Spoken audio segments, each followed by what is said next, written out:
ಬೀರಬಲ್ಲರು, ತಾನಸೇನರು, ತುಳಸಿದಾಸರು, ಸೂರದಾಸರು. ಇದರಲ್ಲಿ ಯಾರನ್ನ ಭಾರತದ ಹಿಂದೂಸ್ತಾನಿ ಶಾಸ್ತ್ರೀಯ ಸಂಗೀತದ ಪಿತಾಮಹ ಅಂತ ಕರೀತಾರೆ? ಯಾರನ್ನ ಭಾರತ ದೇಶದ ಶಾಸ್ತ್ರೀಯ ಸಂಗೀತದ ಪಿತಾಮಹ, ಹಿಂದೂಸ್ತಾನಿ ಶಾಸ್ತ್ರೀಯ ಸಂಗೀತದ ಪಿತಾಮಹ ಯಾರು? ಇದರಲ್ಲಿ ಯಾರನ್ನ ಹಿಂದೂಸ್ತಾನಿ ಶಾಸ್ತ್ರೀಯ ಸಂಗೀತದ ಪಿತಾಮಹ ಎಂದು ಕರೆಯುತ್ತಾರೆ? ಬೀರಬಲ್ಲನನ್ನ, ತಾನಸೇನನ್ನ, ತುಳಸಿದಾಸನನ್ನ, ಸೂರದಾಸರನ್ನ. ಸರಿಯಾದ ಉತ್ತರ ಯಾವ್ದಂದ್ರ ತಾನಸೇನ್. Right answer ತಾನಸೇನ್. ಯಾರನ್ನು ಭಾರತ ದೇಶದಲ್ಲಿ ಹಿಂದೂಸ್ತಾನಿ ಶಾಸ್ತ್ರೀಯ ಸಂಗೀತದ ಪಿತಾಮಹ ಎಂದು ಕರೆಯುತ್ತಾರೆ ಅಂದ್ರೆ ತಾನಸೇನ. ಬೀರಬಲ್ಲ, ತಾನಸೇನ, ತುಳಸಿದಾಸ, ಸೂರದಾಸರು. ಇದರಲ್ಲಿ ಯಾರನ್ನ ಭಾರತ ದೇಶದಲ್ಲಿ ಹಿಂದೂಸ್ತಾನ್ ಸಂಗೀತದ ಪಿತಾಮಹ ಎಂದು ಕರೆಯುತ್ತಾರೆ? ರಾಮಚರಿತೆ ಮಾನಸ ಎಂಬ ಗ್ರಂಥವನ್ನು ಬರೆದವರು ಯಾರು? ರಾಮಚರಿತೆ ಮಾನಸ ಎಂಬ ಗ್ರಂಥವನ್ನ, ರಾಮಚರಿತೆ ಮಾನಸ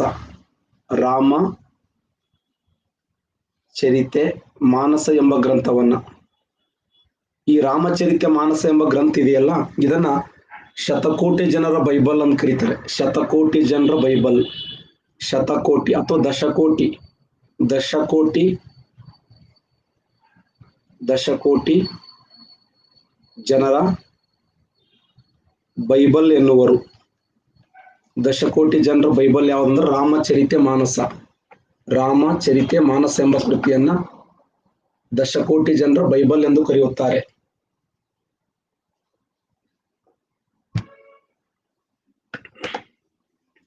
ದಶಕೋಟಿ ಜನರ ಬೈಬಲ್ ಯಾವುದಂದ್ರೆ ರಾಮಚರಿತೆ ಮಾನಸ. ಈ ರಾಮಚರಿತೆ ಮಾನಸ ಎಂಬ ಗ್ರಂಥವನ್ನು ಬರೆದವರು ಯಾರಂದ್ರ ತುಳಸಿದಾಸರು. ಈ ಕೆಳಗಿನ ಯಾವ ವ್ಯಕ್ತಿ ಬ್ರಿಡ್ಜ್ ಭಾಷೆಯಲ್ಲಿ ಸೂರಸಾಗರ್ ಎಂಬ ಗೀತೆಗಳನ್ನು ಬರೆದರು? ಸೂರಸಾಗರ್ ಎಂಬ ಬ್ರಿಡ್ಜ್ ಭಾಷೆಯಲ್ಲಿ ಕೃತಿ ಮತ್ತು ಗೀತೆಗಳನ್ನು ರಚನೆ ಮಾಡಿದರು. ಶಭಾಷ್. ಸೂರದಾಸರು ತಮ್ಮದೇ ಆಗಿರುವಂತಹ ಗ್ರಂಥವನ್ನು ಬರೀತಾರೆ, ಅದನ್ನ ಸೂರಸಾಗರ್ ಅಂತ ಕರೀತಾರೆ. ಯಾವ ಭಾಷೆಯಲ್ಲಿ ಬರೆದರು ಅಂದ್ರೆ ಬ್ರಿಡ್ಜ್ ಭಾಷೆಯಲ್ಲಿ ಬರೆದರು. ಬ್ರಿಡ್ಜ್ ಭಾಷೆ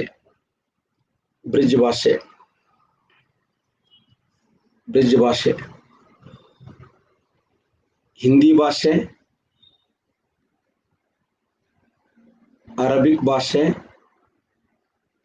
ಪರ್ಷಿಯನ್ ಭಾಷೆ, ಬ್ರಿಡ್ಜ್ ಭಾಷೆ. ಅಕ್ಬರ್ ನಿರ್ಮಾಣ ಮಾಡಿದಂತ ಬುಲಂದ ದರ್ವಾಜ್, ಈ ಬುಲಂದ ದರ್ವಾಜ್ ಇದು ಜಗತ್ತು ಒಂದು ಸೇತುವೆ, ಅದನ್ನ ದಾಟು, ಅದು ದಾಟು, ಇದು ಯಾವ ಭಾಷೆಯಲ್ಲಿ ಕಂಡು ಬರುತ್ತದೆ? ಯಾವ ಭಾಷೆಯಲ್ಲಿ? ಹಿಂದಿ ಭಾಷೆಯಲ್ಲಿ, ಅರಬಿಕ್ ಭಾಷೆಯಲ್ಲಿ, ಪರ್ಷಿಯನ್ ಭಾಷೆಯಲ್ಲಿ, ಬ್ರಿಡ್ಜ್ ಭಾಷೆಯಲ್ಲಿ. ಜಗತ್ತು ಒಂದು ಸೇತುವೆ, ಅದನ್ನು ದಾಟು. ಪ್ರಪಂಚ ಒಂದು ಸೇತುವೆ, ಅದನ್ನು ದಾಟು ಯಾವ ಭಾಷೆಯಲ್ಲಿದೆ ಅಂದ್ರ ಸರಿಯಾಗಿರುವಂತ ಉತ್ತರ ಪರ್ಷಿಯನ್ ಭಾಷೆಯಲ್ಲಿದೆ. ಅಕ್ಬರ್ ಏನ್ ಮಾಡ್ತಾನೆ? ಗುಜರಾತ್ ಮೇಲೆ ದಂಡೆತ್ತಿ ಹೋಗ್ತಾನೆ. ಗುಜರಾತ್ನ ಮೇಲೆ ದಾಳಿಯನ್ನ ಮಾಡಿ ವಾಪಸ್ ಬರುವಂತ ಸಮಯದಲ್ಲಿ ಆ ಒಂದು ಸವಿ ನೆನಪಿಗಾಗಿ ಫತೇಪುರ್ ಸಿಕ್ರಿಯಲ್ಲಿ, ಆತನ ಕನಸಿನ ನಗರವಾಗಿರುವಂತಹ ಫತೇಪುರ್ ಸಿಕ್ರಿಯ ಮುಂಭಾಗದಲ್ಲಿ ಏನು ಬುಲಂದ ದರ್ವಾಜ್ ಅನ್ನುವಂತ ಇದು ಜಗತ್ತಿನ ಅತಿ ಎತ್ತರವಾಗಿರುವಂತ ಹೆಬ್ಬಾಗಿಲು, ಬುಲಂದ ದರ್ವಾಜ್ ಅನ್ನುವಂತ ಹೆಬ್ಬಾಗಿಲು ನಿರ್ಮಾಣ ಮಾಡ್ತಾನೆ. ಆ ಹೆಬ್ಬಾಗಿಲದ ಮೇಲೆ ಏನು ಬರೀತಾನೆ ಅಂದ್ರೆ ಜಗತ್ತು ಒಂದು ಸೇತುವೆ, ಅದನ್ನು ದಾಟು ಅಂತ ಬರೀತಾನೆ. ಆ ಜಗತ್ತು ಒಂದು ಸೇತುವೆ, ಅದನ್ನು ದಾಟುದು ಯಾವ ಭಾಷೆಯಲ್ಲಿದೆ ಅಂತಂದ್ರ ಸರಿಯಾದ ಉತ್ತರ ಪರ್ಷಿಯನ್ ಭಾಷೆಯಲ್ಲಿ ಕಂಡು ಬರುತ್ತದೆ. ಜಗತ್ತು ಒಂದು ಸೇತುವೆ, ಅದನ್ನು ದಾಟು ಯಾವ ಭಾಷೆಯಲ್ಲಿದೆ ಅಂದ್ರ ಪರ್ಷಿಯನ್ ಭಾಷೆಯಲ್ಲಿ ಕಂಡು ಬರುತ್ತದೆ. Next question, ABCD. ಜಗತ್ತು ಒಂದು ಸೇತುವೆ, ಅದನ್ನ ದಾಟು, ಇದು ಯಾವ ಭಾಷೆಯಲ್ಲಿದೆ ಅಂದ್ರೆ ಪರ್ಷಿಯನ್ ಭಾಷೆಯಲ್ಲಿ ಕಂಡು ಬರುತ್ತದೆ. ಅಕ್ಬರ್, ಬಾಬರ್, ಹುಮಾಯೂನ್, ಜಹಾಂಗೀರ್, ಇದರಲ್ಲಿ ಯಾರು ಫತೇಪುರ್ ಸಿಕ್ರಿಯಲ್ಲಿ ಸಲೀಂ ಚಿಸ್ತಿಯ ಸ್ಮರಣಾರ್ಥಕವಾಗಿ ದರ್ಗಾ ಅಡಿಪಾಯವನ್ನು ಹಾಕಿದರು? ಫತೇಪುರ್ ಸಿಕ್ರಿಯಲ್ಲಿ ಸಲೀಂ ಚಿಸ್ತಿಯ ಸ್ಮರಣಾರ್ಥಕವಾಗಿ ದರ್ಗಾಕ್ಕೆ ಅಡಿಪಾಯವನ್ನು ಹಾಕಿದರು. ಫತೇಪುರ್ ಸಿಕ್ರಿಯಲ್ಲಿ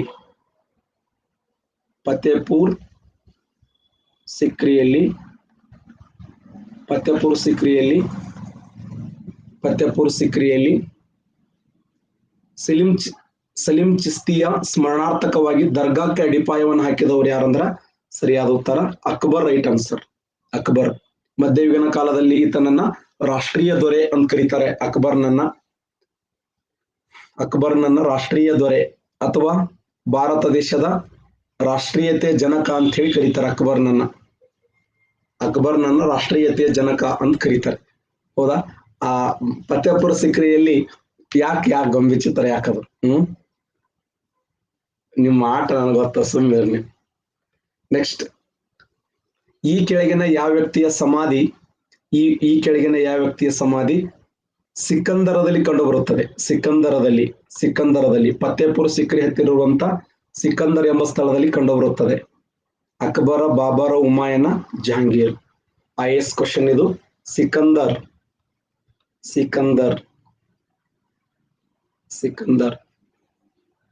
ಯಾರ ಸಮಾಧಿ ಅಂದ್ರ ಅಕ್ಬರ್ನ ಸಮಾಧಿ ಎಲ್ಲಿದೆ ಅಂದ್ರೆ ಫತೇಪುರ ಹತ್ತಿರ ಸಿಕಂದರ್ ಎಂಬ ಸ್ಥಳದಲ್ಲಿ ಅಕ್ಬರ್ನ ಸಮಾಧಿ ಕಂಡು ಬರುತ್ತದೆ. ಅಕ್ಬರ್ನ ಸಮಾಧಿ ಅಕ್ಬರ್, ಬಾಬರ್, ಹುಮಾಯೂನ್, ಜಹಾಂಗೀರ್.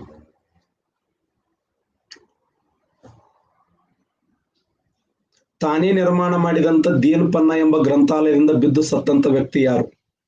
ತಾನೇ ನಿರ್ಮಿಸಿದಂತ ದೀನ್ ಪನ್ನ ಎಂಬ ಸುಂದರವಾದ ಗ್ರಂಥಾಲಯದ ಮೆಟ್ಟಿಲುಗಳಿಂದ ಬಿದ್ದು ಸತ್ತಂತ ವ್ಯಕ್ತಿ ಯಾರಂದ್ರ ಸರಿಯಾದ ಉತ್ತರ ಹುಮಾಯೂನ್. Right answer.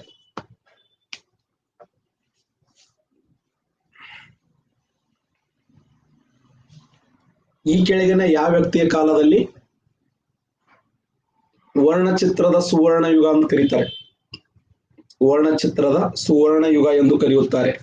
ಈ ಕೆಳಗಿನ ಯಾವ ವ್ಯಕ್ತಿಯ ಕಾಲದಲ್ಲಿ ವರ್ಣಚಿತ್ರದ ಸುವರ್ಣ ಯುಗ? ಅಕ್ಬರ, ಬಾಬರ, ಹುಮಾಯೂನ, ಜಹಾಂಗೀರ್. ಸರಿಯಾದ ಉತ್ತರ right answer Jahangir. Right answer. ಜಹಾಂಗೀರ ಕಾಲವನ್ನ ಸುವರ್ಣ ಯುಗ ಅಂತ ಕರೀತಾರೆ. ಸುವರ್ಣ ಯುಗ. ಈ ಕೆಳಗಿನ ಯಾರ ಸಮಾಧಿ ಲಾಹೋರಿನ ಹತ್ತಿರ ದಿಲ್ಖುಷ್ ಗಾರ್ಡನದಲ್ಲಿ? ಯಾವ ವ್ಯಕ್ತಿಯ ಸಮಾಧಿ ದಿಲ್ಖುಷ್ ಮೈದಾನದಲ್ಲಿ ಅಂತ್ಯ ಸಂಸ್ಕಾರವನ್ನು ಮಾಡಲಾಗಿದೆ? ದಿಲ್ಖುಷ್ ಮೈದಾನ. ಯಾವ ವ್ಯಕ್ತಿಯ ಸಮಾಧಿ ದಿಲ್ಖುಷ್ ಮೈದಾನದಲ್ಲಿ ಕಂಡು ಬರುತ್ತದೆ? ಅಕ್ಬರ್ನ ಸಮಾಧಿ, ಬಾಬರ್ನ ಸಮಾಧಿ, ಹುಮಾಯೂನ ಸಮಾಧಿ, ಜಹಾಂಗೀರ್ನ ಸಮಾಧಿ. ನೀವು ಅಂದಾಜ್ ಮೇಲೆ ಉತ್ತರ ಹಾಕ್ಲಕ್ ಹೋಗ್ತೀರಿ. ಅದಕ್ಕ ಬಾಬರ್ನ ಸಮಾಧಿ ಎಲ್ಲಿದೆ? ಬಾಬರ್ನ ಸಮಾಧಿಯಲ್ಲಿ ಅವನ ಆಶೆ ಎಲ್ಲಿತ್ತು? ಎಲ್ಲಿ ಅಂತ ಸಂಸ್ಕಾರ ಮಾಡಿದ್ರು ಆತನ ಸಮಾಧಿ? ಮತ್ತೆ ಕಾಬೂಲ್ದಾಗ ಅದಲ್ಲ. ಕಾಬೂಲ್ ಅಂದ್ರ ಇವು 3 ಕ್ವಶನ್ ಕೇಳಿನಿ, ಇವು ಕ್ವಶನ್ ಕೇಳಿಲ್ಲ ಅಂತ ಹಿಂಗ ನಿಮ್ದು ಆನ್ಸರ್ ಅಲ್ಲ. ಅಂತ ಪ್ರಯೋಗ ಮಾಡಕ್ ಹೋಗ್ಬೇಡ್ರಿ. ಪರ್ಫೆಕ್ಟ್ ಹಾಕ್ರಿ. ಒಂದ್ ನಿರ್ದಿಷ್ಟವಾದ ಗುರಿ ಇರ್ಲಿ. ನನ್ನ ಮ್ಯಾಗನೇ ಸೈಕಾಲಜಿ ಪ್ರಯೋಗ ಮಾಡಕ್ ಬರ್ತಿರ್ಲಿ ನೀವು. ಒಳ್ಳೆ ಏನೋ ಅಂತಾರಲ್ಲ, ಗುರುವಿಗೆ ಮಂತ್ರ ಇದು. ಒಳ್ಳೆ ನನ್ನ ಮ್ಯಾಗ ಸೈಕಾಲಜಿ ಪ್ರಯೋಗ ಮಾಡ್ತಾರ. ಇವು 3 ಕೇಳಿಲ್ಲ, ಇನ್ ಇದು ಕೇಳಬಹುದಂತ ಅದು ಹಾಕಿದಾರೆ. ಹೆಂಗ ಪೆಟ್ಟನೋತದ ಒಳಗೆ ಬಿಸಿ ಊಟದ ಮಂದಿ. ಇದೊಂದ್ ಹೇಳ್ತಾರ, ನೀವು ಬೆಂಕಿ ಸರ್ ಅಂದ್ರೆ ಸಾಕು, ನಾವು ಊಟನೂ ಮಾಡಬಾರ್ದು, ಬೆಳಬೆಳತನ ಪಾಠ ಹೇಳ್ಬೇಕಲ್ಲ, ನಾಷ್ಟ ಮಾಡಬಾರ್ದು, ನಿದ್ದೆ ಎದ್ದು ಬಾರ್ದಲ್ಲ, ಎಂದ್ ಬಿಡೋದು ನೀವು ಬೆಂಕಿರಿ ಸರ್ ಅಂತ ಊಟ್ರ ಮೋದಾಗಿ ಬಿಡ್ತಕ್ಕ. ಯಾರ ಸಮಾಧಿ ದಿಲ್ಖುಷ್ ಮೈದಾನದಲ್ಲಿ ಇದೆ ಅಂದ್ರೆ ಜಹಾಂಗೀರನ ಸಮಾಧಿ ಎಲ್ಲಿದೆ ಅಂದ್ರೆ ದಿಲ್ಖುಷ್ ಮೈದಾನದಲ್ಲಿ ಕಂಡು ಬರ್ತದೆ. ದಿಲ್ಖುಷ್ ಮೈದಾನದಲ್ಲಿ. Okay, next question. ಯಾರ ಆಸ್ಥಾನದ ಪ್ರಸಿದ್ಧವಾಗಿರುವಂತ ಕಂದಾಯ ಮಂತ್ರಿ ರಾಜ ತೋಡರಮಲ್ಲ ಆಗಿದ್ದ? ರಾಜ ತೋಡರಮಲ್ಲ ಯಾರ ಆಸ್ಥಾನದ ಪ್ರಸಿದ್ಧವಾಗಿರುವಂತ ಕವಿ?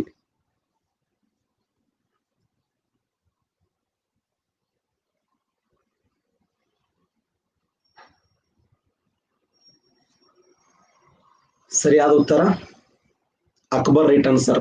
ಯಾರು ಮೊಟ್ಟ ಮೊದಲ ಬಾರಿಗೆ ತನ್ನ ಹೆಂಡತಿಯನ್ನ ಬಾದಶಾ ಬೇಗಂ ಎಂಬ ಬಿರುದನ್ನು ಕೊಟ್ಟನು? ಈ ಕೆಳಗಿನ ಯಾವ ರಸ ತನ್ನ ಮಡದಿಯನ್ನ ಬಾದಶಾ ಬೇಗಂ ಎಂಬ ಪದವಿಯನ್ನು ನೀಡಿ? ಬಾದಶಾ ಬೇಗಂ ಮೊಟ್ಟ ಮೊದಲ ಬಾರಿಗೆ ಮಧ್ಯಯುಗೀನ ಕಾಲದ ಇತಿಹಾಸದಲ್ಲಿ ತನ್ನ ಮಡದಿಯನ್ನ, ತನ್ನ ಹೆಂಡತಿಯನ್ನ ಬಾದಶಾ ಬೇಗಂ ಅಂತ ಕರೆದ. ಅಕ್ಬರ, ಬಾಬರ, ಹುಮಾಯೂನ, ಜಹಾಂಗೀರ್. ಸರಿಯಾದ ಉತ್ತರ ಜಹಾಂಗೀರ್. ಜಹಾಂಗೀರ್ ತನ್ನ ಪ್ರೀತಿಯ ಮಡದಿಯಾಗಿರುವಂತ ನೂರು ಜಾನಳ ಮೊದಲ ಹೆಸರು ಏನಂದ್ರೆ ಮೆಹರುನ್ನಿಸ್ಸಾ. ನೂರು ಜಾನಳ ಮೊದಲ ಗಂಡನ ಹೆಸರು ಮೊಹಮ್ಮದ್ ಅಫ್ಘನ್ ಅಲಿ ಕುಲ್ಲಿ ಬೇಗ್. ಅವಳನ್ನ ಏನಂತ ಕರಿತಾನಂದ್ರೆ ನೂರ್ ಮಹಲ್ ಅಂತ ಕರಿತಾನೆ. ನೂರ್ ಮಹಲ್ ಹೋಗಿ ಏನಂತದ 100 ಜಾನ್ ಆಗ್ತದ. 100 ಜಾನ್ ಅಂದ್ರೆ ಏನು? ವಿಶ್ವಜ್ಯೋತಿ, ಅರಮನೆಯ ಜ್ಯೋತಿ ಆರಂಭದಲ್ಲಿ, ನಂತರ ಏನಂದ್ರೆ ವಿಶ್ವಜ್ಯೋತಿ. 100 ಮಹಲ್ ಅಂದ್ರ ಅರಮನೆಯ ಜ್ಯೋತಿ, 100 ಜಾನ್ ಅಂದ್ರೆ ವಿಶ್ವಜ್ಯೋತಿ. ಅಣ್ಣ ಬಸವಣ್ಣ ಜಗಜ್ಯೋತಿ ಅಂತ ಕರಿತೀವಲ್ಲ, ಆ ತರ ತನ್ನ ಮಡದಿಯನ್ನ ವಿಶ್ವಜ್ಯೋತಿ ಎಂದು ಕರೆದಂತ ಅರಸ ಯಾರಂದ್ರ ಜಹಾಂಗೀರ್. ಇತಿಹಾಸ ಪುಟದಲ್ಲಿ ನೋಡಿ, ಬಾದಶಾ ಬೇಗಂ ಅಂತ ಹೇಳಿ ಕರಿತೇನೆ, ಬಾದಶಾ ಬೇಗಂ. ಈ ಕೆಳಗಿನ ಯಾರ ಕಾಲದಲ್ಲಿ ಭಾರತ ದೇಶಕ್ಕೆ ಬ್ರಿಟಿಷರ ಆಗಮನವಾಯಿತು? ಯಾರ ಕಾಲಾವಧಿಯಲ್ಲಿ ಬ್ರಿಟಿಷರ ಆಗಮನ? ಮೊಘಲ ಸಾಮ್ರಾಜ್ಯಕ್ಕೆ ಮೊದಲ ಬಾರಿಗೆ ಬ್ರಿಟಿಷರು ಯಾರ ಕಾಲಕ್ಕೆ ಭೇಟಿ ಕೊಟ್ಟರು? Very good, very good, right, excellent. ಸರಿಯಾದ ಉತ್ತರ ಯಾವ್ದಂದ್ರ ಅಕ್ಬರ್, ರೈಟ್ ಆನ್ಸರ್. ಯಾರ ಕಾಲದಲ್ಲಿ ಬ್ರಿಟಿಷರು ಮೊಘಲ ಸಾಮ್ರಾಜ್ಯಕ್ಕೆ ಭೇಟಿ ನೀಡಿದ್ರಂದ್ರ ಸರಿಯಾದ ಉತ್ತರ ಅಕ್ಬರ್, ರೈಟ್ ಆನ್ಸರ್. ಅಕ್ಬರ್ನ ಕಾಲಕ್ಕೆ. ಯಾಕ ಅಕ್ಬರ್ ಇದ್ನಲ್ಲ, ಇನ್ನ 1605ರವರೆಗೆ ಅಕ್ಬರ್ ಇದ್ದ. ಅಕ್ಬರ್ ಮರಣಪ್ಪಿದ್ದ ಯಾವಾಗ? ಅಕ್ಬರ್ನ ಮರಣಪ್ಪಿರ್ತಕ್ಕಂಥ ವರ್ಷ, ಅಕ್ಬರ್ ಮರಣಪ್ಪಿರ್ತಕ್ಕಂಥ ವರ್ಷ ಯಾವಾಗಂದ್ರ 1605ರಲ್ಲಿ. 1605 ಅಕ್ಟೋಬರ್ 17ನೇ ತಾರೀಕು, ಅಕ್ಟೋಬರ್ 17ರಂದು ಈತ ಮರಣ ಆಗ್ತಾನೆ. 1605 ಅಕ್ಟೋಬರ್ 17ರಂದು ಈತ ಮರಣ ಆಗ್ತಾನೆ. ಈತನ ಸಮಾಧಿ ಎಲ್ಲಿದೆ ಅಂತ ಕ್ವಶನ್ ಕೇಳೇನೆ, ವೆರಿ ಇಂಪಾರ್ಟೆಂಟ್. ಫತ್ತೇಪುರ್ ಸಿಕ್ರಿ ಹತ್ತಿರ, ಫತ್ತೇಪುರ್ ಸಿಕ್ರಿಯ ಸಮೀಪದಲ್ಲಿ, ಫತ್ತೇಪುರ್ ಸಿಕ್ರಿಯ ಸಮೀಪದಲ್ಲಿ ಯಾವ ಸ್ಥಳ ಅಂದ್ರೆ ಸಿಕಂದರ್ ಎಂಬ ಸ್ಥಳದಲ್ಲಿ. ಸಿಕಂದರ್, ಸಿಕಂದರ್, ಸಿಕಂದರ್ ಅನ್ನುವಂಥ ಸ್ಥಳದಲ್ಲಿ ಆತನ ಸಮಾಧಿ ಇದೆ. 1605 ಅಕ್ಟೋಬರ್ 17ರಂದು ಫತ್ತೇಪುರ್ ಸಿಕ್ರಿ ಹತ್ತಿರ ಸಿಕಂದರ್ ಎಂಬ ಸ್ಥಳದಲ್ಲಿ ಈತನ ಸಮಾಧಿಯನ್ನು ನೋಡ್ತೀವಿ. 1605 ಅಕ್ಟೋಬರ್ 17ರಂದು ಫತ್ತೇಪುರ್ ಸಿಕ್ರಿಯ ಸಮೀಪದಲ್ಲಿ ಸಿಕಂದರ್ ಎಂಬ ಸ್ಥಳದಲ್ಲಿ ಈತನ ಸಮಾಧಿಯನ್ನ ಕಾಣ್ತೀವಿ. 1605 ಅಕ್ಟೋಬರ್ 17ನೇ ತಾರೀಕು ಈತ ಮರಣ ಆಗ್ತಾನೆ. ಈತನ ವಿಶೇಷ ಏನು ಅಂತಂದ್ರೆ, ಈತನನ್ನ ಭಾರತದ ರಾಷ್ಟ್ರೀಯತೆ ದೊರೆ ಅಂತ ಕರೀತಾರೆ. ಅಕ್ಬರ್ನ ಸಾಧನೆಯನ್ನು ಕಂಡು ಭಾರತದ ಅಥವಾ ಭಾರತೀಯ ರಾಷ್ಟ್ರೀಯ ದೊರೆ ಅಥವಾ ರಾಷ್ಟ್ರೀಯತೆಯ ಜನಕ, ಭಾರತೀಯ ರಾಷ್ಟ್ರೀಯತೆಯ ಜನಕ, ರಾಷ್ಟ್ರೀಯತೆಯ ಜನಕ, ರಾಷ್ಟ್ರೀಯತೆಯ ಜನಕ, ಭಾರತೀಯ ರಾಷ್ಟ್ರೀಯತೆಯ ಜನಕ ಎಂದು ಕರೆದವರು ಯಾರು ಅಂತಂದ್ರೆ ಸನ್ಮಾನ್ ಶ್ರೀ ನೆಹರು ಅವರು. ಜವಾಹರ್ಲಾಲ್ ನೆಹರು ಅವರು ತಾವು ಬರೆದಂತ ಅದ್ಭುತವಾದಂತ ಗ್ರಂಥ ಯಾವಂದ್ರ ಡಿಸ್ಕವರಿ ಆಫ್ ಇಂಡಿಯಾ. ಆ ಡಿಸ್ಕವರಿ ಆಫ್ ಇಂಡಿಯಾ ಅನ್ನುವಂತ ಗ್ರಂಥದಲ್ಲಿ ಇವರನ್ನ ಭಾರತದ ರಾಷ್ಟ್ರೀಯತೆಯ ಜನಕ ಅಂತ ಹೇಳಿ ಕರೆದ್ರು. ಯಾಕೆ ಗೊಂಬೆ ಚಿತ್ರ ಯಾಕದು? ಇದಕ್ಕಿದ್ದಂಗೆ ಹೇಳಿದ್ರೆ ಅಷ್ಟು ನಿಮ್ಮ ನೋಡು. ಒಟ್ಟಾರೆಯಾಗಿ ಭಾರತ ರಾಷ್ಟ್ರೀಯತೆ ಜನಕ ಎಂದು ಕರೆದವರು ಯಾರಂದ್ರ ಜವಾಹರ್ಲಾಲ್ ನೆಹರು. ಯಾರನ್ನ? ಅಕ್ಬರ್ನನ್ನ ಭಾರತ ರಾಷ್ಟ್ರೀಯತೆ ಜನಕ ಎಂದು ಕರೆದವರು ಯಾರು ಅಂದ್ರೆ ನೆಹರು. ಇನ್ನೊಂದು ಕ್ವಶನ್ ಏನ್ ಕೇಳಿದ್ದಾರಂದ್ರ, ಅಕ್ಬರನ ಕಾಲದ ಪ್ರಸಿದ್ಧವಾಗಿರುವಂತ ಸಮಕಾಲೀನ ಶ್ರೇಷ್ಠ ಅರಸರು ಯಾರು, ಏನು ಸಂಗೀತಗಾರರು ಯಾರು ಅಂತ ಕೇಳಿದ್ದಾರೆ. ತುಳಸಿದಾಸ್ ಇವರ ಸಮಕಾಲೀನ ಶ್ರೇಷ್ಠ ಸಂಗೀತಗಾರ ತುಳಸಿದಾಸ್ ಆಗಿರಬಹುದು. ಆಮೇಲೆ ಯಾರು? ಸೂರದಾಸರಾಗಿರಬಹುದು. ಇವರ ಕಾಲಿನ ಸಮಕಾಲೀನವರು ತುಳಸಿದಾಸರು, ಸೂರದಾಸರು, ದಾದಾ ದಯಾಳ್ ಅವರು, ಇವರೆಲ್ಲ ಶ್ರೇಷ್ಠ ಸಂತರು. ತುಳಸಿದಾಸ್ ಆಗಿರಬಹುದು, ಸೂರದಾಸ್ ಆಗಿರಬಹುದು, ದಾದು ದಯಾಳ್ ಆಗಿರಬಹುದು. ಇವರು ಯಾರ ಕಾಲಿನ ಶ್ರೇಷ್ಠ ಸಂತರು ಅಂತಂದ್ರೆ ಅಕ್ಬರ್ನ ಕಾಲಿನ ಶ್ರೇಷ್ಠ ಸಂತರು. ತುಳಸಿದಾಸ, ಸೂರದಾಸ, ದಾದು ದಯಾಳ್. ಸೂರದಾಸರು ತಮ್ಮದೇ ಆಗಿರುವಂತ ಶ್ರೇಷ್ಠ ಗ್ರಂಥವನ್ನು ರಚನೆ ಮಾಡ್ತಾರೆ. ಸೂರದಾಸರು ಏನಂದ್ರೆ ಸೂರ್ ಸಾಗರ್ ಅನ್ನುವಂತ ಪದ್ಯಗಳನ್ನು ಬರೀತಾರೆ. ಸೂರ್ ಸಾಗರ್. ಈ ಸೂರ್ ಸಾಗರದ ವಿಶೇಷ ಏನಂದ್ರೆ ಯಾವ ಭಾಷೆಯಲ್ಲಿದೆ ಅಂತ ಪ್ರಶ್ನೆ ಕೇಳಿದ್ದಾನೆ. ಆಗಲೇ ಹೇಳಿದ್ನಲ್ಲ, ಬ್ರಜ್ ಭಾಷೆ ಅಂತ ಕರೀತಾರೆ. ಬ್ರಜ್ ಭಾಷೆಯಲ್ಲಿ ಬಹಳ ಅದ್ಭುತವಾದಂತ ಗೀತೆಗಳನ್ನ, ಸೂರ್ ಸಾಗರ ಗೀತೆಗಳ ಕೇಳಿದ್ರೆ ರೋಮಾಂಚನ ಅನಿಸ್ತದೆ. ತುಳಸಿದಾಸರ ಪ್ರಸಿದ್ಧವಾಗಿರುವಂತ ಗ್ರಂಥ ಯಾವ್ದಂದ್ರ, ತುಳಸಿದಾಸರು ಬರೆದ ಪ್ರಸಿದ್ಧವಾದ ಗ್ರಂಥ ರಾಮಚರಿತೆ ಮಾನಸ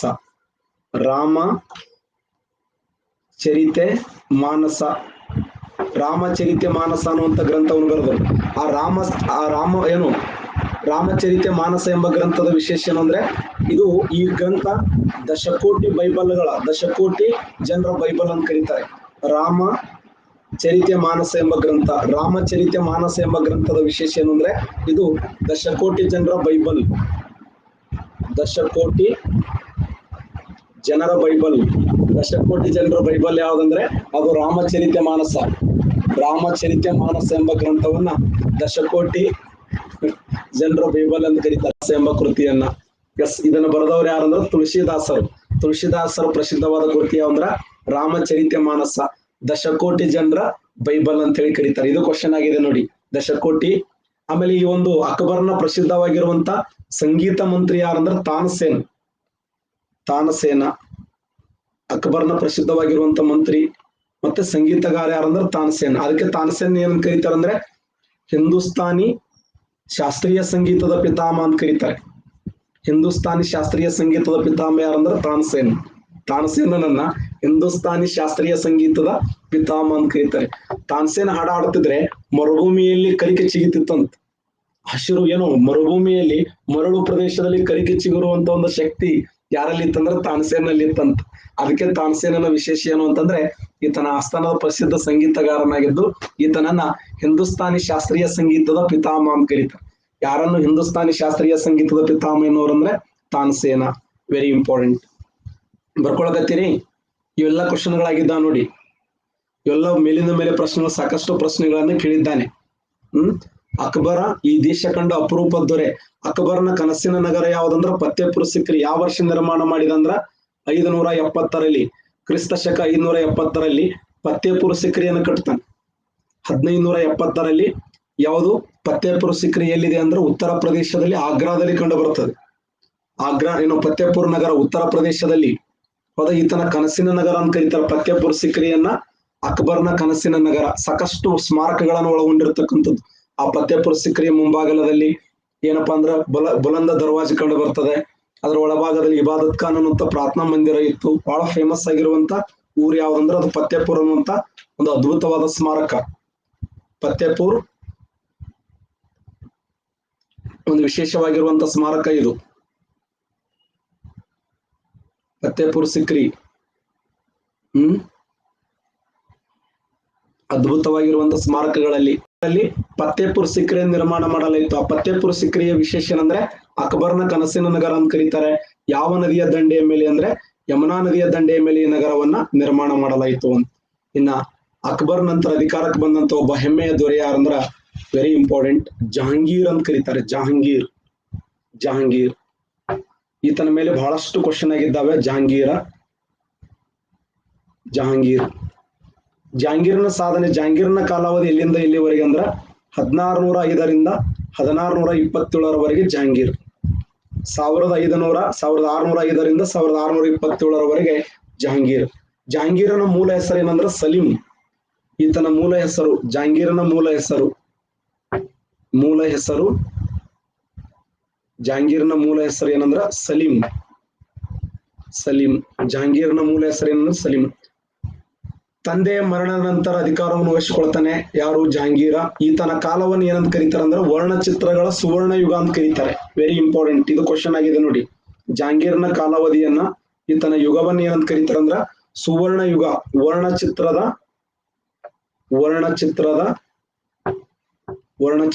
ಸುವರ್ಣ ಯುಗ ಅಂತ ಕರೀತಾರೆ. ಸುವರ್ಣ ಯುಗ ಎಂದು ಕರೆಯುತ್ತಾರೆ. ವರ್ಣಚಿತ್ರದ ಸುವರ್ಣ ಯುಗ. ಯಾರ ಕಾಲವನ್ನಂದ್ರೆ ಜಹಾಂಗೀರನ ಕಾಲವನ್ನ ವರ್ಣಚಿತ್ರದ ಸುವರ್ಣ ಯುಗ ಅಂತ ಕರೀತಾರೆ. ವರ್ಣಚಿತ್ರ ಕಲೆಯ ಸುವರ್ಣ ಯುಗ ಯಾವ್ದಂದ್ರೆ ಜಹಾಂಗೀರನ ಕಾಲಾವಧಿ 1605ರಿಂದ 1627ರವರೆಗೆ. ಈತನ ಮೂಲ ಹೆಸರು ಏನಂದ್ರ ಸಲೀಂ. ಈತನ ಕಾಲವನ್ನ ವರ್ಣಚಿತ್ರದ ಸುವರ್ಣ ಯುಗ ಅಂತ ಹೇಳಿ ಕರೀತಾರೆ. ಈತ ನಿರ್ಮಾಣ ಮಾಡಿದಂತ ಅದ್ಭುತವಾದ ಸ್ಮಾರಕ ಯಾವುದಂದ್ರೆ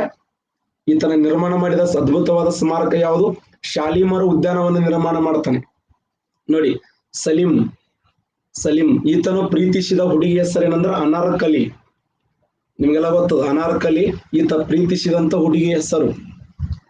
ಅತಿ ಹೆಚ್ಚು ತನ್ನ ಜೀವನದಲ್ಲಿ ಇಡೀ ಜೀವನ ಪರ್ಯಂತರ ಅವಳೊಂದಿಗೆ ಬದುಕಬೇಕು ಅನ್ನುವಂತ ಆಶೆಯನ್ನು ಹೊಂದಿದ್ದ ಅನಾರ್ಕಲಿಯೊಂದಿಗೆ. ಯಾರಂದ್ರೆ ಜಹಾಂಗೀರ್ನ ಪ್ರೀತಿ ಹೆಂಡತಿ ಯಾರಂದ್ರೆ ಅನಾರ್ಕಲಿ. ಇಡೀ ಮಧ್ಯಯುಗೀನ ಕಾಲದ ಇತಿಹಾಸದಲ್ಲಿ ಶಹಜಾನ್ ಮಮತಾಳಗಿಂತಲೂ ಅತ್ಯಂತ ಶ್ರೇಷ್ಠ ಮಟ್ಟದ ಪ್ರೀತಿಗೆ ಹೆಸರುವಾಸಿಯಾಗಿರುವಂತ ದೊರೆ ಯಾರಂದ್ರ ಸಲೀಂ ಮತ್ತು ಅನಾರ್ಕಲಿ ಅಂತ ಕರಿತೀವಿ. ಸಲೀಂ ಮತ್ತು ಯಾಕೆ ಗೊಂಬಿಚಿದ್ರೆ ಯಾಕೆ ಕಳ್ಸಾಕತ್ತೀರಿ? ನಾ ಏನ್ ಹೇಳಾಕತ್ತೀನಿ, ನೀ ಏನು ಮಾಡಾಕತ್ತೀರಿ? ಜಗಳನು ರಾತ್ರಿ ಬಡಿಗೆ ತೋಳೇನು ಅಂತ. ಎಸ್, ಜಹಾಂಗೀರ್ ಯಾರನ್ನ ಪ್ರೀತಿಸ್ತಾನಂದ್ರೆ ಅನಾರ್ಕಲಿಯನ್ನು ಪ್ರೀತಿಸ್ತಾನೆ. ಅನಾರ್ಕಲಿಯನ್ನ ಮಧ್ಯಯುಗೀನ ಕಾಲದ ಇತಿಹಾಸದಲ್ಲಿ ಅತ್ಯಂತ ಶ್ರೇಷ್ಠವಾಗಿರುವಂತ ಆ ಪ್ರೀತಿ ಹೆಸರಾಗಿರುವಂತ ವ್ಯಕ್ತಿಗಳು ಯಾರಂದ್ರೆ ಜಹಾಂಗೀರ್ ಮತ್ತು ಅನಾರ್ಕಲಿ ಅಂತ ಕರಿತೀವಿ. ಓಕೆ, ಈತನ ಮೂಲ ಹೆಸರೇನಂದ್ರ ಸಲೀಂ. ವರ್ಣಚಿತ್ರಗಳ ಸುವರ್ಣ ಯುಗ ಅಂತ ಕರೀತಾರೆ ಜಹಾಂಗೀರ್ನ ಕಾಲಾವಧಿಯನ್ನ. ತಂದೆಯ ಮರಣದ ನಂತರ ತಂದೆಯಂತೆ ಅತ್ಯಂತ ಶ್ರೇಷ್ಠವಾದ ಆಳ್ವಿಕೆಯನ್ನು ಮಾಡ್ಲಕ್ ಮುಂದಾಗ್ತಾನೆ. ತಂದೆಯ ಹೆಸರನ್ನು ಉಳಿಸ್ಬೇಕು ಅಂತೇಳಿ. ನೋಡಿ ಗೌಡ್ರಿಗೆ ಇವತ್ತ ನಾತ್ಲಿ ನೋಡಿ, ಮಧ್ಯಯುಗನ ಕಾಲದ ಇತಿಹಾಸದಲ್ಲಿ ಅಕ್ಬರ್ನಷ್ಟೇ ಶ್ರೇಷ್ಠವಾದ ಆಳ್ವಿಕೆಯನ್ನು ಮಾಡಬೇಕು ಅಂತೇಳಿ ಜಹಾಂಗೀರ್ ಏನ್ ಮಾಡಿದ ಅಂತಂದ್ರೆ, ತನ್ನ ತಂದೆಯ ಹೆಸರಿನಲ್ಲಿ ಯಮುನಾ ನದಿಯ ದಂಡೆಯ ಮೇಲೆ, ವೆರಿ ಇಂಪಾರ್ಟೆಂಟ್, ಯಮುನಾ ನದಿಯ ದಂಡೆಯ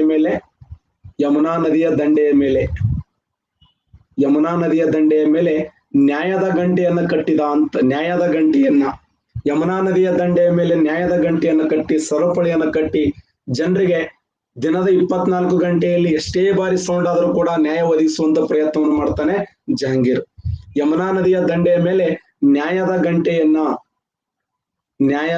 ಗಂಟೆಯನ್ನ ಕಟ್ಟಿದ್ದ ಅಂತ. ನ್ಯಾಯದ ಗಂಟೆಯನ್ನ ಕಟ್ಟಿ ಆಳ್ವಿಕೆಯನ್ನು ಮಾಡಿದ ದೊರೆ ಯಾರಂದ್ರ ಜಹಾಂಗೀರ್. Very important. ಅರ್ಥ ಆಗ್ತಾ ಇದೆಯಾ? ಸ್ವಲ್ಪ ಅರ್ಥ ಮಾಡ್ಕೊಳ್ಳಿ. ಬಹಳ ಎಲ್ಲಾ ಕಲಿಬೇಕಾಗಿಲ್ಲ ನನಗ. ನಾವೆಲ್ಲಾ ಕಲಿಯಬೇಡ. ಸ್ವಲ್ಪ ಅದ್ರ ಗಂಧ ಗಾಳಿ ಸ್ವಲ್ಪ ಅರ್ಥ ಆದ್ರೆ ಸಾಕು.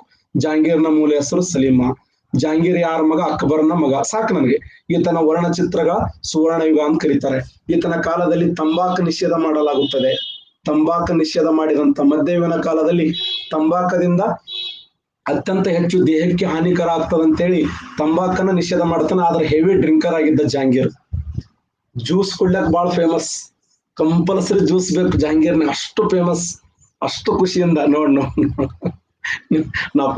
ಹಾಗಾದ್ರೆ ತಂಬಾಕ ನಿಷೇಧ ಮಾಡ್ತಾನ ಸ್ನೇಹಿತರೆ. ಯಮುನಾ ನದಿಯ ದಂಡೆಯ ಮೇಲೆ ನ್ಯಾಯದ ಗಂಟೆಯನ್ನು ಕಟ್ಟಿ ಜನರಿಗೆ ನ್ಯಾಯವನ್ನು ಒದಗಿಸುವಂತ ಪ್ರಯತ್ನವನ್ನು ಮಾಡ್ತಾನೆ. ತನ್ನ ತಂದೆಯಾಗಿರುವಂತ ಅಕ್ಬರ್ನಷ್ಟೇ ಪರಿಶುದ್ಧ ಮನಸ್ಸನ್ನು ಹೊಂದಿರುವಂತ ಜಹಾಂಗೀರ, ಅಕ್ಬರ್ನಷ್ಟೇ ಶ್ರೇಷ್ಠವಾದ ಆಳ್ವಿಕೆಯನ್ನು ಮಾಡಿದಂತ ದೊರೆ ಯಾರಂದ್ರೆ ಜಹಾಂಗೀರ್. ಯಮುನಾ ನದಿಯ ದಂಡೆಯ ಮೇಲೆ. ಆಮೇಲೆ ತನ್ನ ಮಗ ಅಧಿಕಾರದ ಆಶೆಗಾಗಿ ದಂಗೆ ಹೇಳ್ತಾನೆ. ತನ್ನ ಮಗನಾಗಿರುವಂತ ಖುಸ್ರು, ಜಹಾಂಗೀರ್ನ ಮಗ ಯಾರು ಅಂದ್ರೆ ಖುಸ್ರು ಯಾರು ಅಂತಂದ್ರೆ ಅಕ್ಬರ್ನ ಪ್ರೀತಿಯ ಮೊಮ್ಮಗನಾಗಿರುವಂತ ಖುಸ್ರು ಅಧಿಕಾರದ ಆಶೆಗೆ ದಂಗೆ ಹೇಳ್ತಾನೆ. ಅವಾಗ ಇವ್ ವಿಚಾರ ಮಾಡ್ತಾನ, ಇವ್ ಯಾರು ತಲೆ ತುಂಬಿದ್ರು ಅಂತ. ನಾವು ಖುಸ್ರುಗ್ ತಲೆ ತುಂಬಿದವ್ರು ಯಾರು? ನನ್ನ ಮಗ ಅಧಿಕಾರವನ್ನು ನಾ ಅಧಿಕಾರ ಮಾಡ್ಲಾಕತ್ತೀನಿ, ನನ್ನ ಮಗನಿಗೆ ತಲೆ ತುಂಬ್ಯಾರ ಅಂದ್ರೆ ಇದು ಯಾರು ತಲೆ ತುಂಬ್ಯಾರ ಅಂದ್ರೆ 5ನೇ ಗುರುವಾಗಿರುವಂತ ಅರ್ಜುನ ದೇವ ತಲೆ ತುಂಬ್ಯಾನಂತಾನು. ಅರ್ಜುನ ದೇವ. ಆ ಉದ್ದೇಶಕ್ಕಾಗಿ ಅರ್ಜುನ ದೇವನನ್ನ ಕೊಲೆ ಮಾಡ್ತಾನೆ. ಯಾವ ವರ್ಷ ಅಂದ್ರೆ 1600. ಯಾವ ವರ್ಷ? ಅರ್ಜುನ ದೇವನನ್ನು ಕೊಲೆ ಮಾಡಿದ ವರ್ಷ. ಜಹಾಂಗೀರ ಅರ್ಜುನ ದೇವ 5ನೇ ಗುರುವಾಗಿರುವಂತ ಶಿಖರ 5ನೇ ಗುರುವಾಗಿರುವಂತ ಅರ್ಜುನ ದೇವನನ್ನ ಕೊಲೆ ಮಾಡ್ತಾನೆ. ಯಾವ ವರ್ಷ ಅಂದ್ರೆ 1605ರಲ್ಲಿ. ಆಗ ತಾನೇ ಅಧಿಕಾರವನ್ನು ಸ್ವೀಕಾರ ಮಾಡಿದಂತ ಜಹಾಂಗೀರನಿಗೆ ತನ್ನ ಮಗನಾಗಿರುವಂತ ಖುಸ್ರು ಏನ್ ಮಾಡ್ತಾನಂದ್ರೆ ಅವನ ತಂದೆ ಅಧಿಕಾರವನ್ನು ಪ್ರಶ್ನೆ ಮಾಡ್ತಾನೆ. ತಂದೆ ಅಧಿಕಾರವನ್ನು ಪ್ರಶ್ನೆ ಮಾಡಿದಂತ ಸಮಯದಲ್ಲಿ ಜಹಾಂಗೀರ್ ಅಂತಾನ, ಯಾರು ತಲೆ ತುಂಬಿರ್ಬೇಕಪ್ಪ ಈ ಹುಡುಗನಿಗೆ? ಯಾರು ತಲೆ ತುಂಬ್ಯಾರ ಅಂದ್ರ ಮೋಸ್ಟ್ಲಿ 5ನೇ ಗುರುವಾಗಿರುವಂತ ಅರ್ಜುನ ದೇವನೇ ಕಾರಣನೆಂದು ಜಹಾಂಗೀರ್ 5ನೇ ಅರ್ಜುನ ದೇವನನ್ನ ಕೊಲೆ ಮಾಡಿಸ್ತಾನ ಅಂತ. ನೋಡಿ, ತಂಬಾಕ ನಿಷೇಧ ಮಾಡಿದ ದೊರೆ ಜಹಾಂಗೀರ. ಯಮುನಾ ನದಿಯ ದಂಡೆಯ ಮೇಲೆ ನ್ಯಾಯದ ಗಂಟೆಯನ್ನು ಕಟ್ಟಿಸಿದಂತ ವ್ಯಕ್ತಿ ಜಹಾಂಗೀರ. ವರ್ಣಚಿತ್ರಕ್ಕೆ ಪ್ರಸಿದ್ಧಿಯಾದ ದೊರೆ ಯಾರಂದ್ರೆ ಜಹಾಂಗೀರನ ಮೂಲ ಹೆಸರು ಸಲೀಮ. ಈತನ ಕಾಲಾವಧಿ 1605ರಿಂದ 1627ರವರೆಗೆ. ಅರ್ಥ ಆಗ್ತಾ ಇದೆಯಾ? ಸಿಂಪಲ್ ಕ್ವಶನ್ಗಳದಾವೆ. ಅರ್ಥ ಆಗ್ತಾ ಇದೆಯಾ?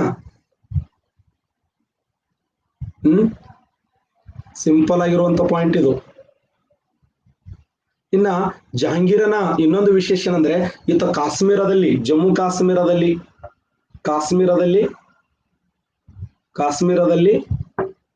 ಕಾಶ್ಮೀರದಲ್ಲಿ ಒಂದು ಉದ್ಯಾನವನ ನಿರ್ಮಾಣ ಮಾಡ್ತಾನೆ. ಕಾಶ್ಮೀರದಲ್ಲಿ ಏನು ಉದ್ಯಾನವನ ಅಂದ್ರೆ ಶಾಲಿಮಾರ್ ಅನ್ನುವಂತ ಉದ್ಯಾನವನ ನಿರ್ಮಾಣ ಮಾಡ್ತಾನೆ. ಶಾಲಿಮಾರ್ ಉದ್ಯಾನವನ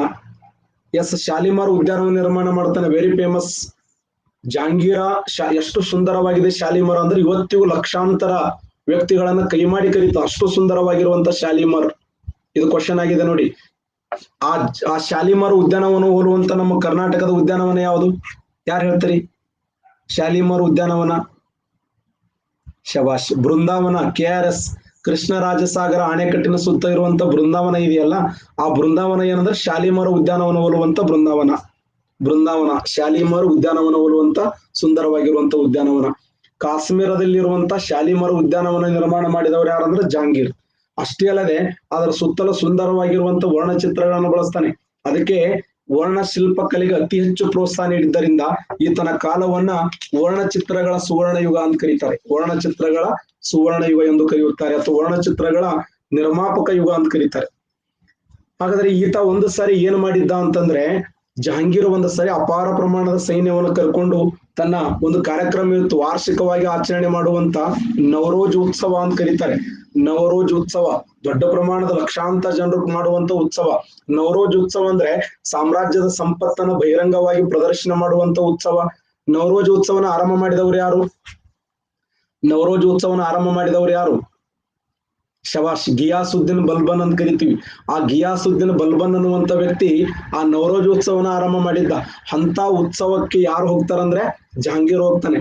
ಜಹಾಂಗೀರ್ ಹೋದಂತ ಸಮಯದಲ್ಲಿ ಆ ಏನೋ ಉದ್ಘಾಟನೆ ಸಮಾರಂಭದ ಸಮಯದಲ್ಲಿ ವೇದಿಕೆಯ ಮುಂಭಾಗದಲ್ಲಿ ಕಟ್ಟೆಯ ಮೇಲೆ ಕುಂತಂತ ಒಂದು ಹುಡುಗಿ ಯಾರು ಅಂದ್ರೆ ಮೆಹರುನ್ನಿಸಾ. ಆ ಮೆಹರುನ್ನಿಸಾಳ ಸೌಂದರ್ಯ ಅಂದ್ರೆ ಬೆಳದಿಂಗಳದಲ್ಲಿ ಅವಳ ಸೌಂದರ್ಯಕ್ಕೆ ಮಾರು ಹೋದಂತ ವ್ಯಕ್ತಿ. ಬೆಳದಿಂಗಳದಲ್ಲಿ ಅವಳ ಮುಖವನ್ನು ನೋಡಿದಂತ ಜಹಾಂಗೀರ್ ಅಂತಾನೆ, ಯಾರು ಇವಳು? ಉದ್ಘಾಟನಾ ಸಮಾರಂಭದಲ್ಲಿ ಗೆಸ್ಟ್ ಆಗಿ ಹೋಗಿರ್ತಾನೆ ಗೌಡ್ರೆ. ಉದ್ಘಾಟನಾ ಸಮಾರಂಭದಲ್ಲಿ ಗೆಸ್ಟ್ ಆಗಿ ಹೋಗಿ ಸನ್ಮಾನ ಕಾರ್ಯಕ್ರಮದಲ್ಲಿ ಪಾಲ್ಗೊಂಡಿರ್ತಕ್ಕಂಥ ಜಹಾಂಗೀರ ಆ ಹುಡುಗಿಯ ಮುಖವನ್ನು ನೋಡಿ ಕೋನ್ ಆಯ್ಬಾ, ಯಾರು ಇವಳು ಅಂದಾಗ ಅಲ್ಲಿ ಏನಾಗ್ತಂದ್ರೆ ಅವಳ ಹೆಸರು ಏನಂದ್ರೆ ಮೆಹರುನ್ನಿಸಾ. ಅವಳ ಸೌಂದರ್ಯಕ್ಕೆ ಮಾರು ಹೋಗಿರುವಂತ ಜಹಾಂಗೀರ ಉದ್ಘಾಟನಾ ಸಮಾರಂಭ ಹೆಂಗ್ ಮಾಡ್ತಾನೆ ಅನ್ಸುತ್ತೆ ಗೊತ್ತೇ ಹಂಗಿಲ್ಲ. ಅವಾಗ ತನ್ನ ಮಂತ್ರಿಗಳು ಹೇಳ್ತಾನೆ, ಅವಳನ್ನು ನಾನು ಪಟ್ಟದ ರಾಣಿಯನ್ನಾಗಿ ಘೋಷಣೆ ಮಾಡುತ್ತೇನೆ ಅಂತ. ಅವಾಗ ಮಂತ್ರಿಗಳಂತಾರ, ಹುಚ್ಚುಗೊಟ್ಟಿ ಶಣೆಯದೇ ಹುಚ್ಚದಿಯಪ್ಪ, ಈಗಾಗಲೇ ಮದುವೆ ಆಗಿದೆ, ಅದ್ಭುತವಾಗಿರುವಂತ ಸೌಂದರ್ಯ ದೇವತೆ ನಿನ್ನ ಹೆಂಡತಿ ಅನಾರ್ಕಲಿ ಇದ್ದಾಳೆ, ಅದು ಅಸಾಧ್ಯವಾದ ಮಾತು ಅಂತ. ಇವ ಅಂದ್ರ ಸಾಧ್ಯನೇ ಇಲ್ಲ ಅಂತ ಬೆದ್ದು ಅದ್ದೇ ಹೇಳ, ಕಣ್ಣಾಗ ನೀರು ಬರೋದು, ಕಣ್ಣು ಕೆಂಪು ಮಾಡೋದು, ಹಿಂಗ್ ಮಾಡಕ್. ಅವಾಗ ಅವಳಿಗೆ ಮದುವೆ ಆಗಿದೆ ಓಮರೆ ಅಂತಾರ ಅವ್ರು. ಮದುವೆ ಆಗಿದೆ. ಅವಳ ಮೊದಲ ಹೆಸರು ಮೊಹಮ್ಮದ್ ಅಫ್ಘಾನ್ ಅಲಿ ಕುಲ್ಲಿ ಬೇಗ್. ಮೆಹರುನ್ನಿಸಾಳ ಮೊದಲ ಹೆಸರು ಮೊಹಮ್ಮದ್ ಅಫ್ಘಾನ್ ಅಲಿ ಕುಲ್ಲಿ ಬೇಗ್. ಕ್ಯಾ ಭಯ ಸಾಂಗ್ ಐ ನಾಮ್ ಹೈ. ಆ ಮದುವೆ ಆಗಿದೆ, ಆದ್ರೂ ಇಲ್ಲ ಅವಳು, ಇಲ್ಲ ನಾ ಮದುವೆ ಆಗ್ತೇನೆ ಅಂತೇಳಿ ಕರ್ಕೊಂಡ್ ಬರ್ತಾನೆ. ಕರ್ಕೊಂಡ್ಬಂದು ಅವಳ ಹೆಸರನ್ನೇ ಚೇಂಜ್ ಮಾಡ್ತಾನೆ. ಅವಳ ಮೊದಲ ಹೆಸರು ಮೆಹರುನ್ನಿಸಾ ಅಂತಾನೆ. ಮೆಹರುನ್ನಿಸಾ ಹೋಗಿ ನಂತರ ಏನ್ ಕರಿತಾನಂದ್ರೆ ನೂರ್ ಮಹಲ್ ಅಂತ ಕರಿತಾನೆ. ನೂರ್ ಮಹಲ್ ಅಂತ ಕರಿತಾನೆ. ಆ ನೂರ್ ಮಹಲ್ ಅಂತ ಸುಮ್ಕುಂದ್ರಂಗ, ನೂರ್ ಮಹಲ್ ಅಂದ್ರೆ ಏನು? ಅರಮನೆಯ ಜ್ಯೋತಿ ಅಂತ ಕರಿತಾನೆ. ನೂರ್ ಮಹಲ್ ಅಂತ ಕರೆದು, ನೂರ್ ಮಹಲ್ ಅಂತ ಸುಮ್ಕುಂದ್ರಂಗಿಲ್ಲ, ಮತ್ತೇನ್ ಕರಿತಾನೆ? ನೂರ್ ಜಾನ್ ಅಂತ ಕರಿತಾನೆ. ನೂರ್ ಜಾನ್. ಮಧ್ಯಯುಗನ ಕಾಲದ ಇತಿಹಾಸದಲ್ಲಿ ಇವಳಿಗೆ ಬಾದಶಾ ಅನ್ನುವಂತ ಬಿರುದನ್ನು ಕೊಡುವುದರ ಮೂಲಕ ಬಾದಶಾ ಬೇಗಂ, ಆ ಬಾದಶಾ ಬೇಗಂ ಅನ್ನುವಂತ ಬಿರುದನ್ನು ಕೊಡುವುದರ ಮೂಲಕ ಇವಳನ್ನು ಪಟ್ಟದ ರಾಣಿಯನ್ನಾಗಿ ಘೋಷಣೆ ಮಾಡ್ತಾನೆ. ಆದ್ರ ಯಾರಿಗೆ ನೋವು ಅನಿಸ್ತು ಅಂದ್ರೆ ಸ್ನೇಹಿತರೆ, ಅನಾರ್ಕಲಿಗೆ ನೋವು ಅನಿಸ್ತು. ಅನಾರ್ಕಲಿ ಪ್ರೀತಿಸಿ ಮದುವೆಯಾಗಿರುವಂತ ಒಬ್ಬ ಗಂಡ ಇನ್ನೊಂದು ಹುಡುಗಿಯನ್ನ ಪ್ರೀತಿಸ್ತಾನ ಅನ್ನೋದಾದ್ರೆ, ಇನ್ನೊಂದು ಹುಡುಗಿಯನ್ನ ಪ್ರೀತಿಸಿ ತನ್ನ ಮದುವೆಯನ್ನ ಆಗ್ತಾನೋದಾದ್ರೆ ಅವಳಿಗೆ ಎಷ್ಟು ನೋವು ಅನಿಸ್ತದಲ್ಲ. ಆ ನೋವಿನ ಚಿಂತೆಯಲ್ಲಿ ಆ ಹೆಣ್ಣು ಮಗಳು ಸತ್ತು ಹೋಗ್ತಾಳೆ. ಸಾಯುವ ಸಮಯದಲ್ಲಿ ಅವಳು ಹೇಳ್ತಾಳೆ, ನನ್ನ ಗಂಡನ ಮುಖವನ್ನು ಒಂದು ಬಾರಿ ನೋಡುತ್ತೇನೆ ಅಂತ. ಆದ್ರೂ ಕೂಡ ಹೋಗಲಿ ಹೆವಿ ಡ್ರಿಂಕರ್ ಆಗಿ ಬಿಟ್ಟಿರ್ತಾನೆ ಜಹಾಂಗೀರ್. ಅವಳನ್ನು ಹೋಗಿ ಅಂತ್ಯ ಸಂಸ್ಕಾರ ಮಾಡ್ತಾರೆ. ಅಂತ್ಯ ಸಂಸ್ಕಾರ ಮಾಡುವಂತ ಸಮಯದಲ್ಲಿ ಇರಂಗಿಲ್ಲ ಅಂತ ಬಹಳಷ್ಟು ವಿಮರ್ಶಾತ್ಮಕವಾಗಿ ಇತಿಹಾಸಕಾರ ಬರೆದಾರೆ. ಪ್ರೀತಿಸಿ ಮದುವೆಯಾಗಿರುವಂತ ಹುಡುಗಿ ಸತ್ತಂತ ಸಮಯದಲ್ಲಿ ಅವಳ ಅಂತ್ಯ ಸಂಸ್ಕಾರ ಎಷ್ಟು ನೋವಾಗಿರಬಹುದು ಅವಳಿಗೆ, ವಿಚಾರ ಮಾಡ್ರಿ. ಆದ್ರೆ ಒಂದು ನೋವಿನ ಸಂಗತಿ ಏನು ಗೊತ್ತಾ? ಯಾರನ್ನ ತನ್ನ ಎರಡನೇ ಹೆಂಡತಿಯನ್ನಾಗಿ ಪ್ರೀತಿಸಿ ಮದುವೆಯಾಗಿದ್ನೋ, ಯಾರನ್ನ ತನ್ನ ಬಾದಶಾ ಬೇಗಂ ಅಂತೇಳಿ ಮದುವೆಯಾಗಿದ್ನೋ, ಅವಳು ಇವನನ್ನು ರಿಜೆಕ್ಟ್ ಮಾಡ್ತಾಳೆ.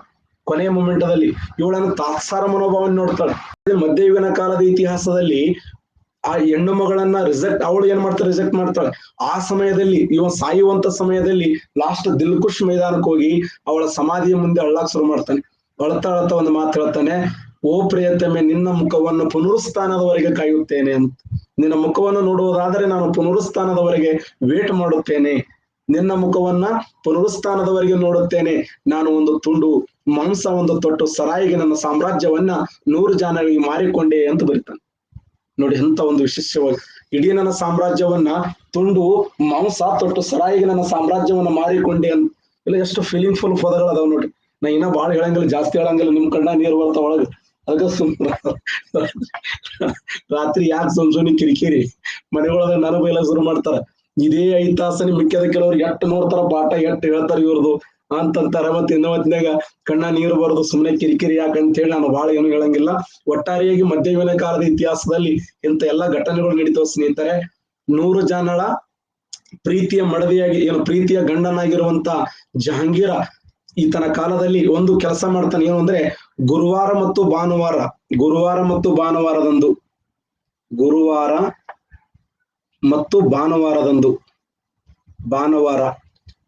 ಮತ್ತು ಭಾನುವಾರ ಏನ್ ಮಾಡ್ತಾನೆ ಅಂದ್ರೆ ಗೋಹತ್ಯೆ ನಿಷೇಧ ಮಾಡ್ತಾನೆ. ವೆರಿ ಇಂಪಾರ್ಟೆಂಟ್ ನೋಡಿ. ತಂಬಾಕನ್ ನಿಷೇಧ ಮಾಡಿದಂತ ದೊರೆ ತಂಬಾಕನ್ ನಿಷೇಧ ಮಾಡ್ತಾನೆ. ಅಷ್ಟೇ ಅಲ್ಲದೆ ಗುರುವಾರ ಮತ್ತು ಭಾನುವಾರದಂದು ತನ್ನ ಸಾಮ್ರಾಜ್ಯದಲ್ಲಿ ಗೋಹತ್ಯೆ ನಿಷೇಧ ಮಾಡುತ್ತಾನೆ.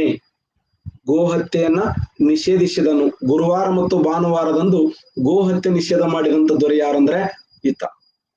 ಅಷ್ಟೇ ಅಲ್ಲದೆ 100 ಜಾನಳ ತನ್ನ ತಂದೆ ತಾಯಿ ಶಹಜಾನ ಒಳಗೊಂಡಂತೆ ಜುಂತಾಕೂಟವನ್ನು ಸಂಘಟಿಸ್ತಾನೆ.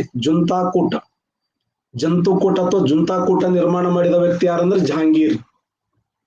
ಈತನ ಆಸ್ಥಾನಕ್ಕೆ ಭೇಟಿ ಕೊಟ್ಟಂತ ಅನೇಕ ಪ್ರವಾಸಿಗರು ಭೇಟಿ ಕೊಡ್ತಾರೆ. ಆದರೆ ಯಾರಿಗೆ ಈತ ಶರಣಾಗತಿ ಆಗ್ತಾನಂದ್ರ ಸರ್ ಥಾಮಸ್ ಮೋರ್. ಈತನ ಆಸ್ಥಾನಕ್ಕೆ ಅನೇಕ ಅಧಿಕಾರಿಗಳು ಭೇಟಿ ಕೊಡ್ತಾರೆ.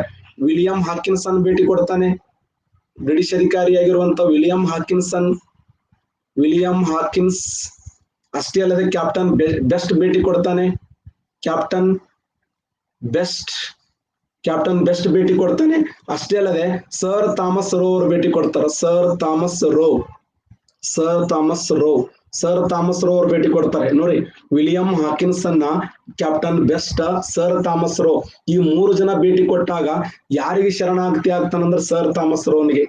ಇವ್ರಿಬ್ಬರಿಗೆ ಬೈದ್ ಕಳ್ಸಿರ್ತಾನೆ. ಹಾಗ ಅಂದಿರ್ತಾನ ಇಬ್ಬರಿಗೆ, ವಿಲಿಯಂ ಹಾಕಿನ್ಸನ್ನ ಕ್ಯಾಪ್ಟನ್ ಬೆಸ್ಟ್ಗೆ. ಹಾಗ ನಾ ಕೊಡಲ್ಲ ಹೋಗು, ಒಟ್ಟ ನಮ್ಮ ಸಾಮ್ರಾಜ್ಯದಲ್ಲಿ ನಿಮ್ಗೆ ಯಾವುದೇ ಹೊಸಾತು ಕೊಡಂಗಿಲ್ಲ. ಆದ್ರ ಸರ್ ಥಾಮಸ್ ರೋ ಹೆಂಗಿರ್ತಾನಂದ್ರೆ ಬಹಳ ಜಾಣರಿರ್ತಾನೆ. ಇವ್ ಹೋಗಿ ಯಾರ ಕಡೆ ಹೇಳ್ತಾನಂದ್ರೆ 100 ಜಾನಳಿಗೆ ಹೋಗಿ ಹೇಳ್ತಾನೆ, ನೋಡ್ರಿ ಮೇಡಮ್, ನಿಮ್ಮ ಯಜಮಾನ್ರು ನಮ್ಗೆ ಒಟ್ಟ ಪರ್ಮಿಷನ್ ಕೊಡಲಾಗ್ಯಾರ, ದಯವಿಟ್ಟು ಪರ್ಮಿಷನ್ ಕೊಡಿಸರಂದಾಗ 15 ವರ್ಷಗಳಿಂದ ಆಗದೇ ಇರುವಂತ ಕೆಲಸ ಕೇವಲ 3 ನಿಮಿಷದಲ್ಲಿ ಆಯ್ತು ಸ್ನೇಹಿತರು. ಭತ್ತ ಗೊಂಬೆ ಚಿತ್ರ 15 ವರ್ಷದಲ್ಲಿ ಆಗದೇ ಇರುವಂತ ಕೆಲಸ ಕೇವಲ 3 ನಿಮಿಷದಲ್ಲಿ ಈ ಕೆಲಸ ಆಯ್ತು. ಆ 3 ನಿಮಿಷದಲ್ಲಿ ಸಿಗ್ನೇಚರ್ ಆಗಿ ಹೋಯ್ತು. ಹಾಗಾದ್ರೆ ಬ್ರಿಟಿಷರು ಭಾರತ ದೇಶದಲ್ಲಿ ಆಗ್ಲಿ 2ನೇ ಬಹದ್ದೂರ್ ಶಾ ಸತ್ತ ಗೊತ್ತಾ? 2ನೇ ಬಹದ್ದೂರ್ ಶಾ ಮರಣ ಅಪ್ಪಲು ಪ್ರತ್ಯಕ್ಷವಾಗಿ ಪರೋಕ್ಷವಾಗಿ ಇವರಿಬ್ಬರೇ ಕಾರಣ. ಯಾರು? 100 ಜಾನಗಳು ಮತ್ತು ಜಹಾಂಗೀರ್. ಒಂದ್ ವೇಳೆ ಅವ್ರು ಪರ್ಮಿಷನ್ ಕೊಡ್ಲಿಲ್ಲ ಅಂದ್ರೆ ಅವ್ರು ನಮ್ಮ ದೇಶದಲ್ಲಿ ವಸಾಹತು ಕಟ್ತಾ ಇರ್ಲಿಲ್ಲ. ಕಟ್ತಿದ್ರು, ಅದು ಏನಾಗ್ತಿತ್ತು ಗೊತ್ತಿಲ್ಲ. ಅದು ಪರ್ಮಿಷನ್, ಅಧಿಕೃತವಾಗಿ ಪರ್ಮಿಷನ್ ಕೊಟ್ಟಿರಲ್ಲ, ಲೈಸೆನ್ಸ್ ಕೊಟ್ಟಿರಲ್ಲ. ಆ ಲೈಸೆನ್ಸ್ ತೆಗೆದುಕೊಂಡು ದೇಶದ ಅಖಂಡ ಭಾರತ ದೇಶದ ಮೂಲೆ ಮೂಲೆಗೆ ತಮ್ಮ ವಸಾಹತು ಸಾಮ್ರಾಜ್ಯ ಕಟ್ಲಕ್ ಅವ್ರಿಗೆ ಪರ್ಮಿಷನ್ ಸಿಕ್ಕಂಗಾಯ್ತು. ಬಹಳ ಜಾಣರು ಬ್ರಿಟಿಷರು ಅಷ್ಟು ಜಾಣರು ಜಾಗತಿಕ ಮಟ್ಟದಲ್ಲಿ ಯಾರು ಇಲ್ಲ, ಅಷ್ಟು ಟ್ಯಾಲೆಂಟ್ ಮಂದಿ ಅವರು.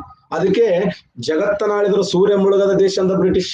ಅವ್ರು ಎಷ್ಟು ಟ್ಯಾಲೆಂಟ್, ಸರ್ ಥಾಮಸ್ ರೋ ಎಷ್ಟು ಟ್ಯಾಲೆಂಟ್ ಇದ್ದ ಅಂದ್ರೆ ಭಾರಿ ಟ್ಯಾಲೆಂಟ್ ಇದ್ದವ್. ಇವ್ರ ಬಗ್ಗೆ ಕೇಸ್ ಸ್ಟಡಿ ಮಾಡಿದವ್, ವ್ಯಕ್ತಿ ಅಧ್ಯಯನ ಅಂತ ಕರೀತಾರೆ. ವ್ಯಕ್ತಿ ಅಧ್ಯಯನ ಕೇಸ್ ಸ್ಟಡಿಯನ್ನು ಮಾಡಿದ. ಕೇಸ್ ಸ್ಟಡಿಯನ್ನು ಮಾಡುವುದರ ಮೂಲಕ, ಯಾಕಂದ್ರೆ ಕೆಲವರಿಗೆ ಕೆಲವರು ಹಚ್ಕೊಳಂಗಿಲ್ಲ, ಕೆಲವರಿಗೆ ಕೆಲವೊಂದು ಪಾಯಿಂಟ್ಗಳಲ್ಲಿ ಇದು ಇರ್ತಾವ, ಹೌದಿಲ್ಲ? ಆ ಪಾಯಿಂಟ್ಗೆ ಈತ ಶರಣಾಗತಿ ಆದ ಅಂತ ನಾವು ಹೇಳ್ತೀವಿ. ಒಟ್ಟಾರೆ ಈಗ ಸರ್ ಥಾಮಸ್ ರೋ ಯಾರ ಆಸ್ಥಾನಕ್ಕೆ ಭೇಟಿ ಕೊಟ್ಟಿದ್ದ ಅಂದ್ರ ಜಹಾಂಗೀರನ ಆಸ್ಥಾನಕ್ಕೆ ಭೇಟಿ ಕೊಟ್ಟಿದ್ದ. ಜಹಾಂಗೀರ ತನ್ನದೇ ಆಗಿರುವಂತ ಒಂದು ಸ್ವಂತ ಕೃತಿಯನ್ನು ಬರೀತಾನ ಸ್ನೇಹಿತರೆ. ಆತ ಬರೆದ ಪ್ರಸಿದ್ಧವಾದಂತ ಕೃತಿ ಯಾವ್ದಂದ್ರ ತುಜಕಿ ಈ